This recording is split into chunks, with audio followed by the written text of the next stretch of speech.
Alrighty, guys, how's it going? If you've tuned into my previous episodes, if you see my previous episodes, then you will know what I'm about, what the channel's about. We're trying to highlight the side of trading that is really quite common and but nobody really shares it. So the 95% who are failing. And so far, I've been paying into the 95%.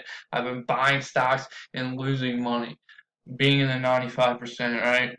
I'm trying to change that now.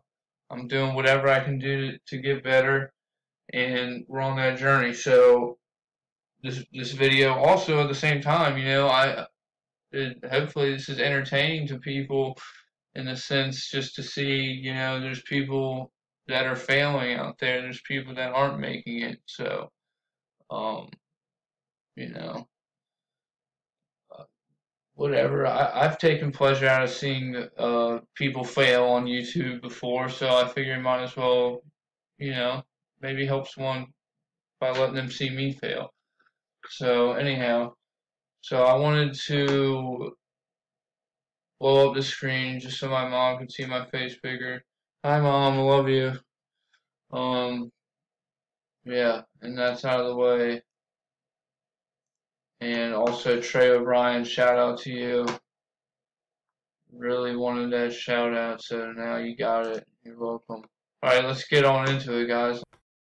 Alright, guys, so this is a stock that the last trade that I took on Friday, and it's the stock name is WDC. It popped up on a scanner, and it was really just running on the day. And if you look at the live news here on Thinkorswim, you can see um, it had just announced a collaboration with um, a school to on genomic sequencing. So basically, just genomic sequencing and the collaboration on engineering for genomic sequencing. And I guess it was just hot for the day. I mean, you can tell that it had a lot of hype behind it and support, and it was getting bought up like crazy. So this is a momentum play, and it it tested the $47 mark twice, and once it broke through here, that's where I bought over the resistance of $47. I bought at 47.06, anticipating that $47 area to turn into support and to run higher, which it ended up doing. But if we go into the 1 minute chart, we can see whether or not I capitalized on this move or not. So on the 1 minute chart, it breaks it down a little bit more clear for you guys, and it will show that, yeah, I bought right before this big I bought right here, 147.06. So right about here, um, it was on this candle. So I guess that was after the big move. I had bought here. Yeah, that's what happened. I watched it break out. So I watched it break out over $47 and go up here to 47.16. And normally, what will happen if we have a line here, that's a $47 mark, that red line.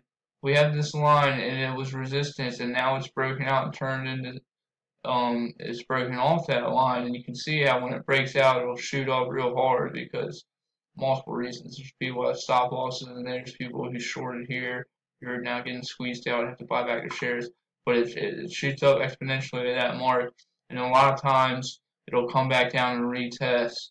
So that's what was my thought process on that trade. Is I waited for it to come back down and retest, and I bought as close to that line as I could. What I thought at the time is a lot of times it won't come all the way back down if it's a real strong stock like this and a low float stock. So that's what I did. I bought too early. As you can see, it dipped back down below, and I went pretty heavy share size. I went 400 shares, and I bought at 47.06, and my stop loss had to have been under 47. So I'm risking 6 cents a share. So that's only really a $24 risk right there. You'd say 6 cents at 100 shares is $6 times for $24 risk. So I wasn't risking that much, and I probably could have set my stop loss actually below the low of this candle, but that would have been a little risky just because you don't, once it breaks down below this $47 level, it's going to turn into resistance more than likely, and it might not push back up, and it could drop hard. So my stop loss is at a good level. I probably got impatient when it was consolidating underneath. That's not really a great sign when it consolidates underneath a key level like that. And I stopped out for a very small 9-cent loss on that trade. So I lost $9 on that trade. But technically, if I would have held all the way up to here and stuck to my game plan, well, no, I did stick to my game plan. But if I would have played it as best it possibly could get played, then I would have made $21 times 4, like $84, I think. So yeah, could have made $84 on that trade had I, shown some faith and held under this consolidation and held for a 20 moving average momentum play. So that was that trade, and that was the last trade of the day. Alright guys, so I wanted to go over these swing trades here, and whenever you're dealing with swing trades, you want to take into consideration, and really whenever you're trading in general, you want to take into consideration the overall market sentiment. So we're going to go over these swing trades that I'm holding into Monday, and we're gonna talk about what I did wrong and what maybe possibly I should do going into next week and the overall market here. So you can see here we got the S&P 500 pulled up, the SPY ETF. So top 500 stocks in the United States. We've gone over this in previous episodes. We had this massive drop off here, and from the highs over here and the end of 2018 and the end of the summer, and we had this huge sell-off into Christmas, and then we've just had this massive V-shaped formation grinding back. This is the daily chart.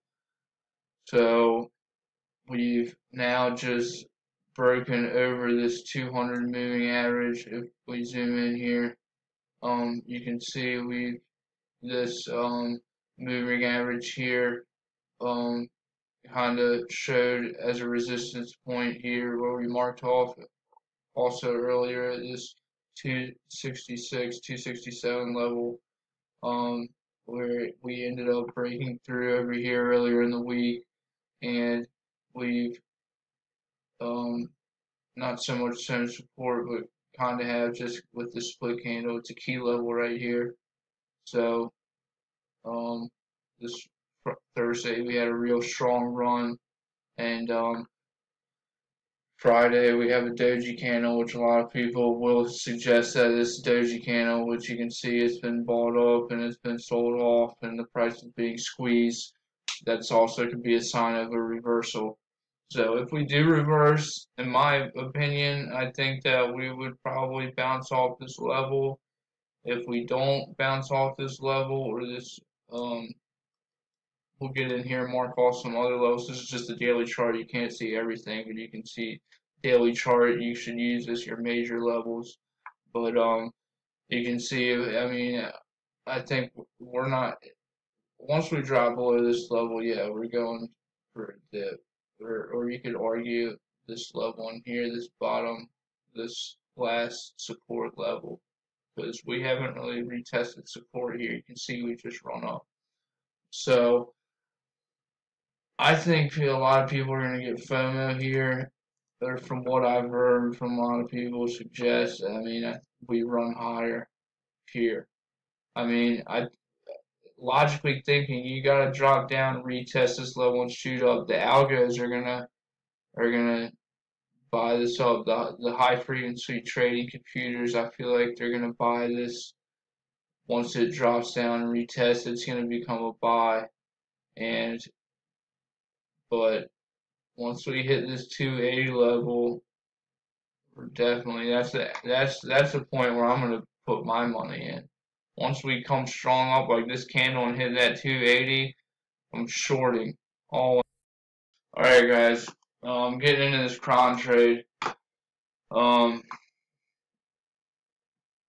so I had to cut myself off there. I was gonna ramble on about how I was gonna short the SPY and make all my money, but no, that's not the kind of attitude we have to have. We gotta keep it cool, collected. I'm not going all in on the SPY.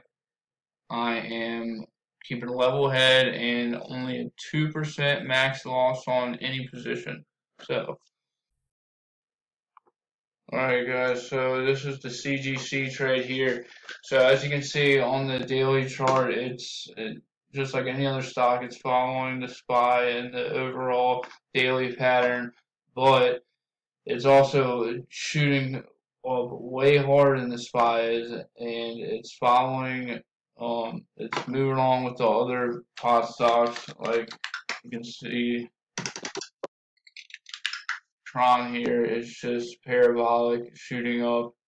For those of you guys who don't know what parabolic is, that's when a stock just looks like that. It's just shooting straight up exponentially. It makes no sense. It's due for a pullback. So I had a swing position in CGC.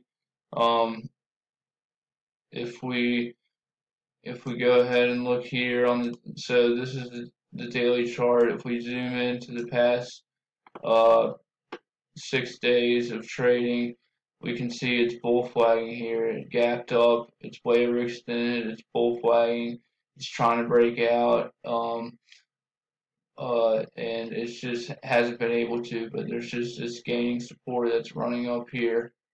Alright, so typically in a bull flag you would look for it to hold this type of pattern somewhat like that, and once it breaks this consolidation pattern that it's shown, then you can look for a push higher.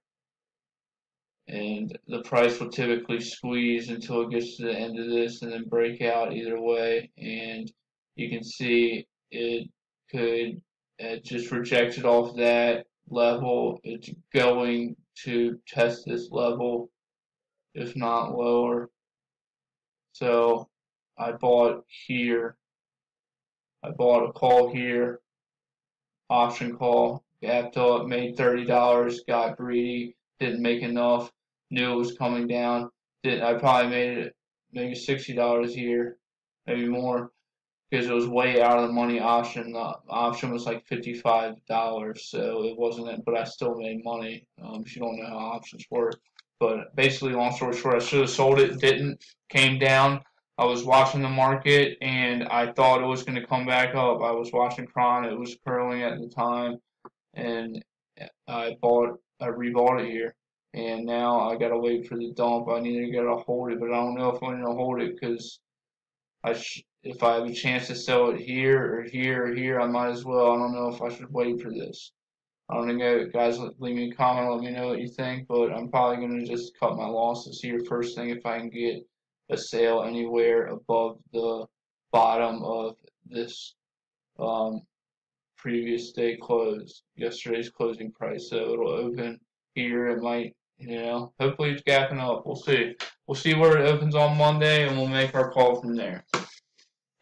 Alright, so, and then the other swing position that I have is, I have one I have options in USO, so this oil stock, so I had actually long-term positions in some of my accounts, are just kind of little BS positions, like 50 shares here, 50 shares there. I was holding it through all this chop, and I sold it, I think, on this day, and then it gapped down and gapped up. Anyhow, I have options in here, so